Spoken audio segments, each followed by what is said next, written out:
So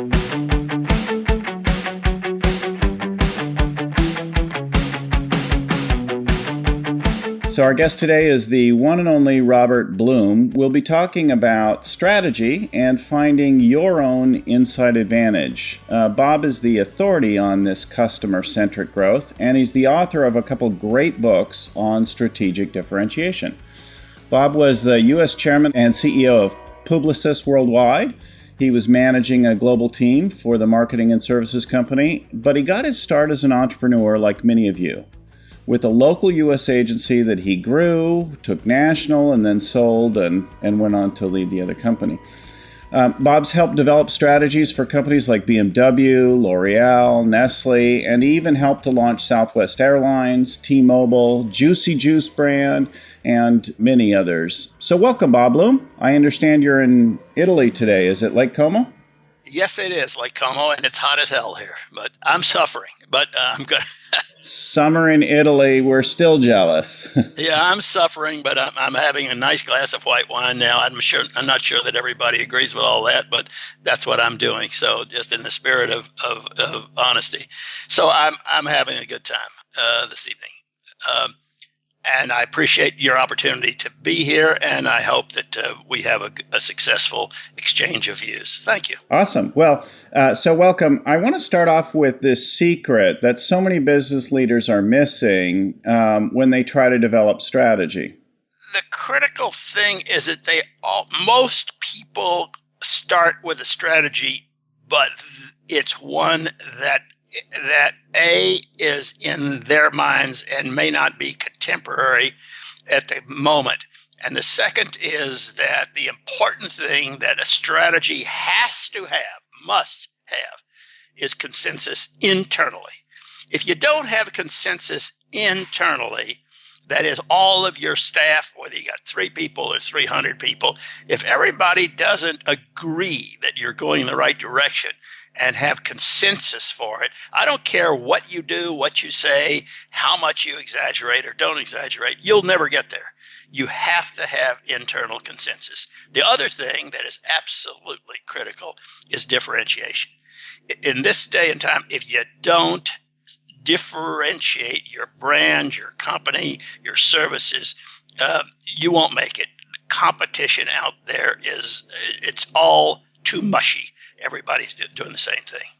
What I really got from the book and have used with my clients, and I guess really all the Gazelles coaches use with our clients, is that this notion that the differentiation, the thing that really makes you special, is already inside the company somewhere. It's with your products, it's with your team, it's with your company, it's with something that you already probably have. It may not be developed yet, but the secret is within you. That's absolutely true, Bill. The reality is everybody's looking for a wonderful thing out there instead of looking inside their company. Every business I've ever touched and saw and worked with over the years has been a company that has something unusual, uncommon, interesting inside the business that makes the business work, that has made the business work, that it's built its client roster based on what that company is doing. But everybody wants to go off doing something else with other people, buying things, and exaggerating. Look, you got something inside your business. Capitalize on that. Everybody has something in it. We'll talk about that later, but everybody's got something inside their business that they can capitalize on and grow their business. All right, so we're going to figure out how to find what it is inside your business that would be really valuable and catapult your growth. Let's start with a story you were telling me about in our preparation. Let's talk about BMW. Everybody loves that brand. Well, it's a brand that I share love for. This is just a funny, cute story. I got a call from Paris that said that the Germans were coming to the States, and their purpose was to talk about how they could get more purchasers from the African American community. we have an African American group in Chicago, so they came over and they were going to help us with this thing. So they stood up. The Germans were there. There was two tall guys. I mean, they were big, and they were listening to everything. And then all of a sudden, this young guy who came over from Chicago said, you really have to build something that has a lot of juice to it. Something that's really is a branding is really important to you. And this German got up and said to him, "Let me explain. We don't sell our cars on how sexy they are. We sell our cars on how they function. If our customers want a car that is great to drive. Thus, the driving machine was the slogan, and still is the driving machine. So he looks over at this kid, and he's trying to say to him, the German guy, yeah, I understand that all, but you really have to have a sexy brand. And this German got up and said to him, "We could make the car run more quiet. We could make the car look sexier. Everybody is looking for something to change their company every year and something hot and so forth. We don't want to do that. We want to sell our cars based on one simple premise." And this is the point. One simple premise. And that is that driving is unexcelled. We want everything to the driving machine. So the poor guy from Chicago wilted. I saw him kind of just, shrinking down because he'd just been beat up by this German. And then the German looked at him and he said, "If you want to come in the showroom and buy it because it's a sexy car, it's okay too. You can pay." I've always been amused by that. You don't think the Germans have got a lot of humor. So that was really a funny thing. And so that we learned a big lesson there. One thing, focus on one thing. That is the driving machine. Uh-huh. So how did that develop? What did you do with that? What did the execution look like? It was an unusual situation in some respects and not unusual in others. First of all, they gave us a fantastic product. Okay. Without that, Bill, you and I and everybody else that's listening and watching and whatever, we can't do anything. They gave us a great product. That product was so superior in one respect, and that is that it was a fantastic car to drive on the Autobahn, on the Autostradas, and so forth. And nothing, everybody can copy that, but nobody said this is the driving machine. So the point of this whole story is that you can stand for something. You must stand for something that's different from other people. If you say, "Hey, this is a great brand, it's a really sexy brand," you're like everybody else. And what the Germans taught me and us at the agency was, you can't be everything to everybody, but you can be important to one customer, and that is someone who's looking for a driving experience that excels. And so that's one thing that you can stand for. You can't stand for 10 things. You can't stand for 4 things, but you can stand for one thing. That's the message that I'd like to leave you with on this particular story. It's great to think about what that one thing is that we stand for, and and that goes to some of the tools that we use for sure in figuring out what the core customer is, what the brand promise is, and then what all the things are. And I think we'll get into this when we talk about your 4 steps and how do you do it and how do you own it. What are all the things that go into fulfilling on that brand promise? Because you wouldn't go out and call a Yugo a driving experience, right? That's right. What's a certain kind of driving experience? Very true. That's right. Okay, good. So let's look at then why this is important to you, or how you even got into this. Let's talk about your history for a minute and what the thread is of this core work of finding this inside differentiator over the years. Tell us your Okay. story. It's kind of an interesting one in a small way. My father was a very strong person, and he was convinced that I should be an engineer. An engineer is the farthest thing from my being. I couldn't. So 2 years in engineering, and I said I can't do this sort of thing. So I shifted into I want to shift into petroleum,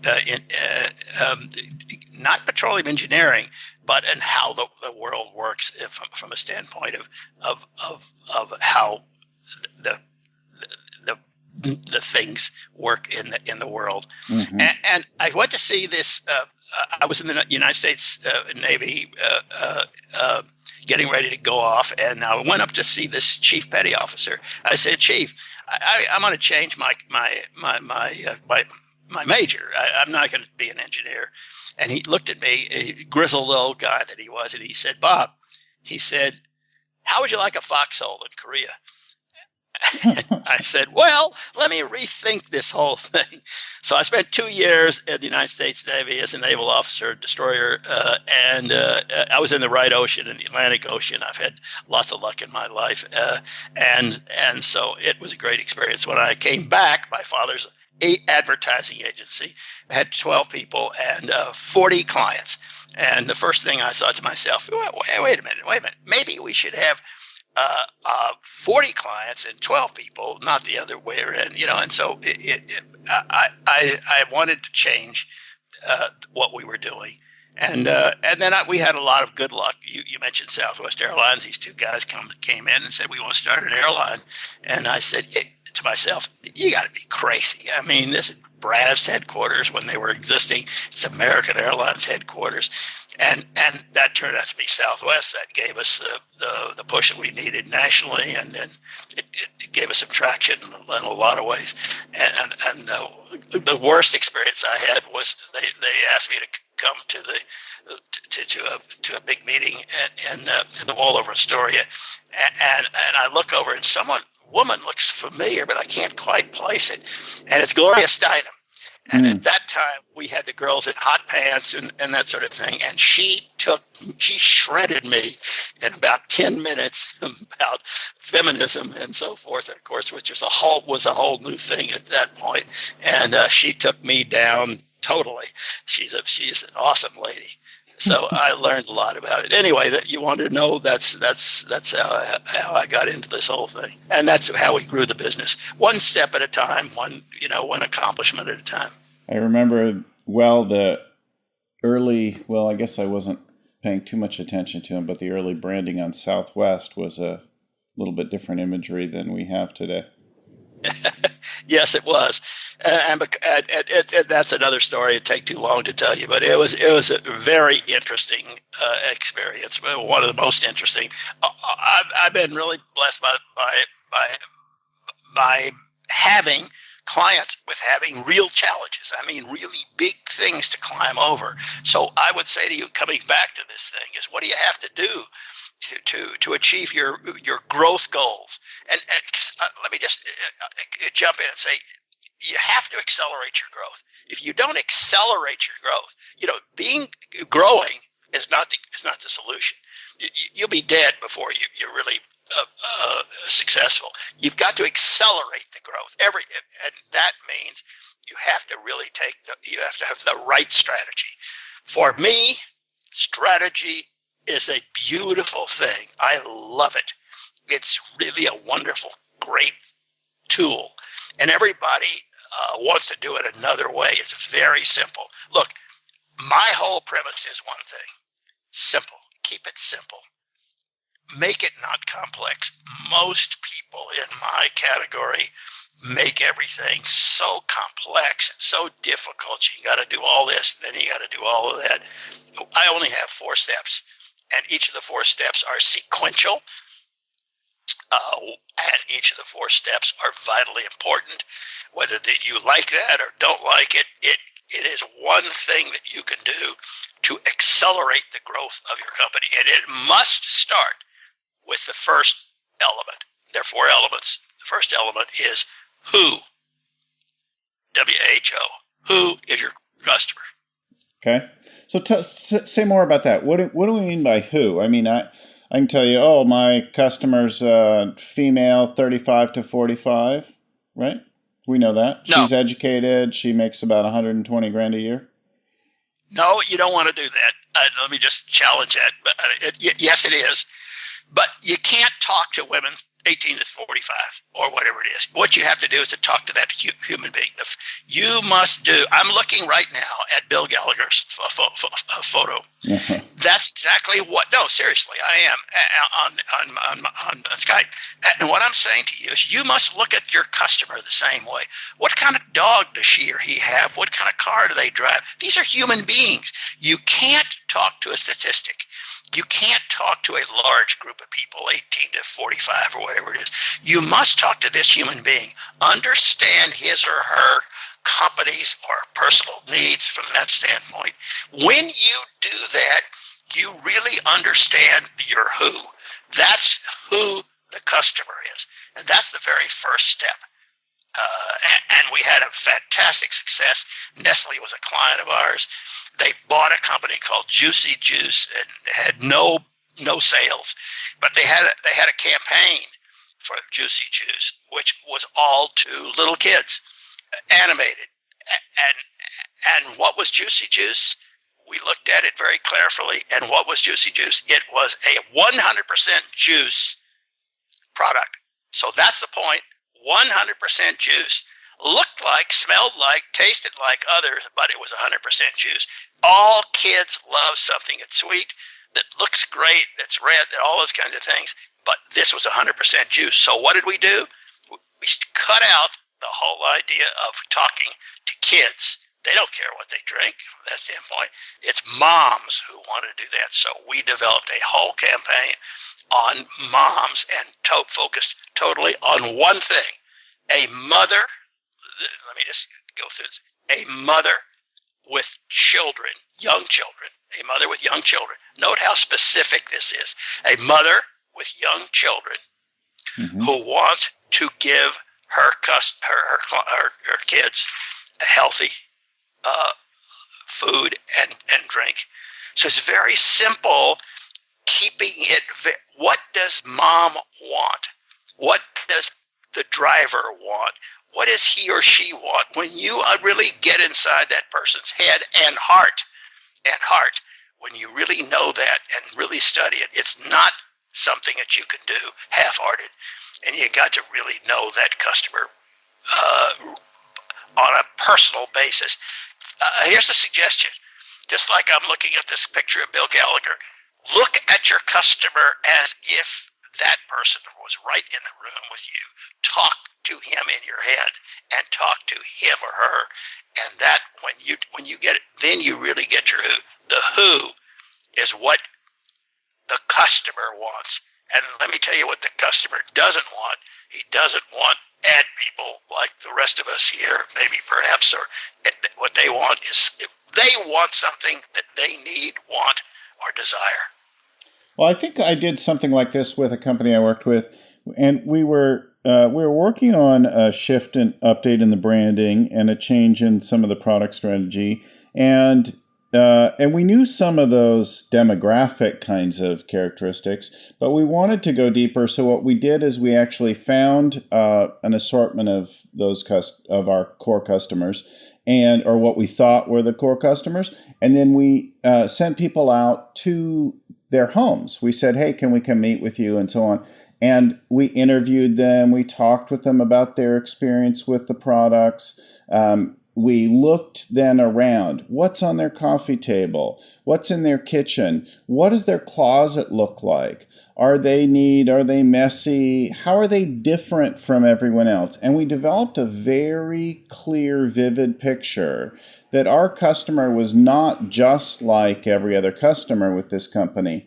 And it it created a truly differentiated strategy. And it was really simple to say, this company stands for this and not for that. So we had this, like there are other brands, magazines, things like that. We found adjacencies that we could use. We found customer lists. It was a huge strategic insight. Bill, congratulations. I mean, very few people do that. Let me also say, in my system, it's very important. You want no more than 15 words. Yes, I know that's hard. In who? Who is the core customer?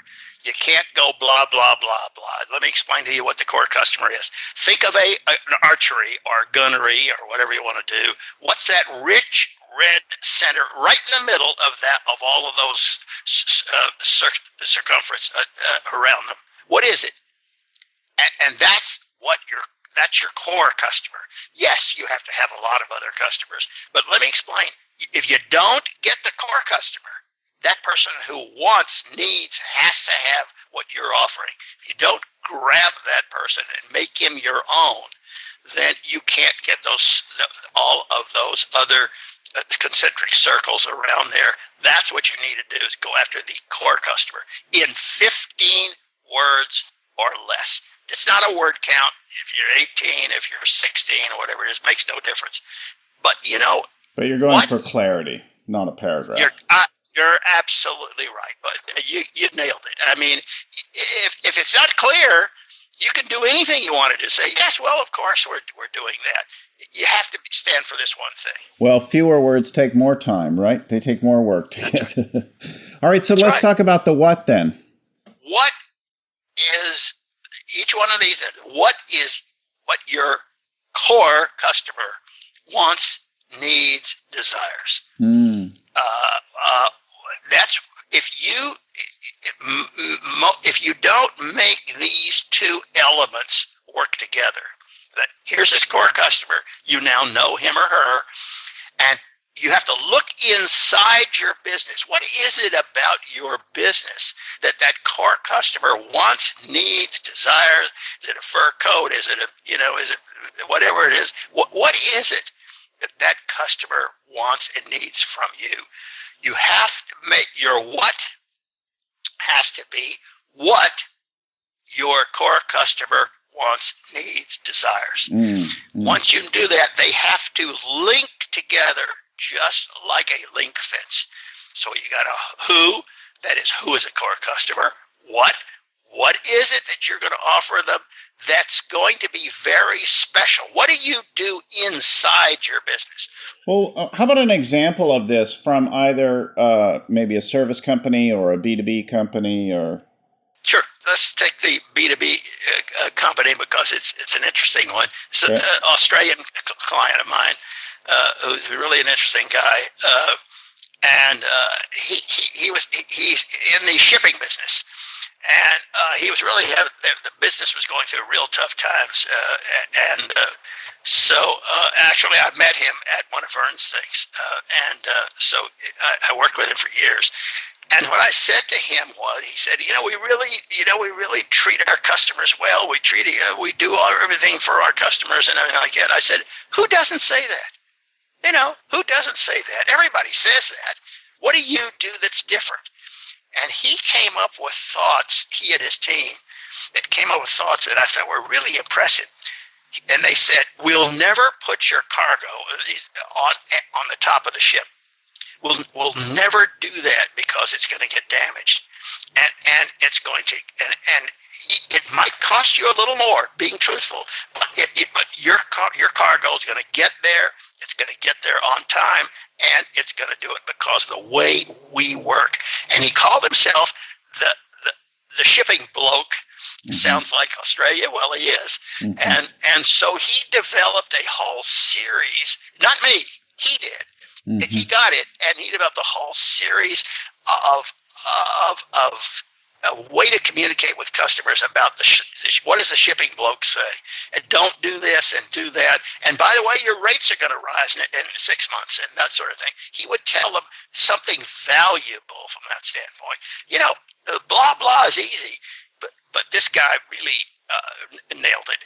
And frankly, it really was not him. Once I kicked them in the butt, then they got into that. But they did it on their own, and he was in fact a great shipping bloke. So it got more specific and real and relevant to them over time. Awesome. All right, so let's move on to the how and the own it. Okay, how is one that's complex to a lot of people, and it shouldn't be. None of these are. Each of them is 3 or 4 words. It's fine, and so you want very few. So you want very few, 15 or less with who, 15 or less with what. Okay, what is it you're going to sell to who? And they got to be linked, just like a puzzle or anything like that. And you get to how, and that how is kind of an odd thing. And that somebody says to you, okay, I hear you. You know, you sound like you're a pretty good guy. You sound like you know what I want. Let me ask you a question. How do I know you're really going to deliver this? How do I really know that it works? Whether this is a medicine or whatever it is, how do I know that you're really going to take care of me? What is this guarantee you're talking about? So how is how you sell what to who? And you can't do that. You can't sell what to who unless you persuade or convince the customer that you're really going to do what you say you're going to do. It doesn't have to be fantastic. It just has to be, this is what we do. And that really links back, if you have time and you want to, back to the one of the other stories that I mentioned to you earlier, and that is the guy who was in the business of recruiting, and he said to me, "Oh, we do the best job at recruiting." And I said, "Well, let me ask you a question. Who doesn't do the best job? Who doesn't say they don't do the best job?" And I encourage this guy who got it, really understood it. They developed a whole system of how we deliver a better employee. And this gets into how a lot. How do I really know that that person's any better than anybody else? Well, here are these 10 things that we do. And they went through these things. To be candid, I can't remember them all, but they went through all these things that they do with these people, including, the usual checks about this and that sort of thing. So when we deliver a candidate, we do it, and you can bet that our person that we're going to send you is going to be very compatible with what you need, and it's going to be a superior employee, because here are the 14 things we do. Well, we like to talk about Southwest a lot in the same vein, and how they deliver low fares on a consistent basis and lots of flights is by having things like the same airplane all over the place and loading in a particular way, and using their own reservation systems and not selling through other people and paying those commissions and so on. So I get it. All right, so let's look. We're starting to run out of time, but let's talk about how to own it. Okay, owning is important. Let me just say that you can do all this work that we talked about real quick, and you're going to fail unless you stand for it. You want your brand or company or whatever it is to stand for this. You have to own what you say you're going to own. So if you're going to look, let's come back to BMW again. They own driving experience because they don't talk about anything else. They own that. So what you want to be able to do is to own your what. So I really hear commitment here. Absolutely. Yeah. You got to own that what. And it's got to be yours and yours alone, and 15 words or less, simple, so that everybody knows it. Consistent, committed, clear, like that. So simple, and we all know that it takes a lot of work to get simple. Thanks so much for sharing all that with us. All right, so how about some other resources? Where can people get more information about your Inside Advantage and your latest book? The latest book is called The New Experts, and it's all about the radical change that's happened in buying and selling. When Adam and Eve were there, they knew exactly everything, and they had the power over you because you went up to see them about something, and they could charge you anything they wanted to. Now they can't. The seller is not any longer in control. The buyer is in total control. Why? Because they've got the internet. They know more, and most problems come when someone wants to buy from them and they get called on by somebody who doesn't know what they're doing. It's happened to all of us. I mean, there is no one listening that we don't find somebody across the counter or in a car dealership or whatever it is who really doesn't know what the hell he's talking about. And we know more because of the internet. So this is the new experts. There are 4 steps to that too. Very important 4 steps. Why? Because it'll tell you how to get 3 things. Repeat customers are the cheapest customers you can get. Don't spend your money on looking out for new people. Get repeat customers. And those are the kinds of things that you have to do. Well, we'll go through the new experts in our next conversation, and we'll save that. So the Inside Advantage, the new experts, Bob Bloom. BobBloom.biz is the website, and of course through me or your Gazelle's coach if you're working with one of our coaches. Thank you, Bob. Thanks for sharing your time and your experience with us today, all the way from Lake Como, Italy. Bill, thank you, and thank everybody for listening to my blah blah blah. I should have listened to myself and be more condensed. But thank you for putting up with me tonight. I appreciate it. Mille grazie. Buonasera. So, that's very good. Grazie. Ciao, ciao.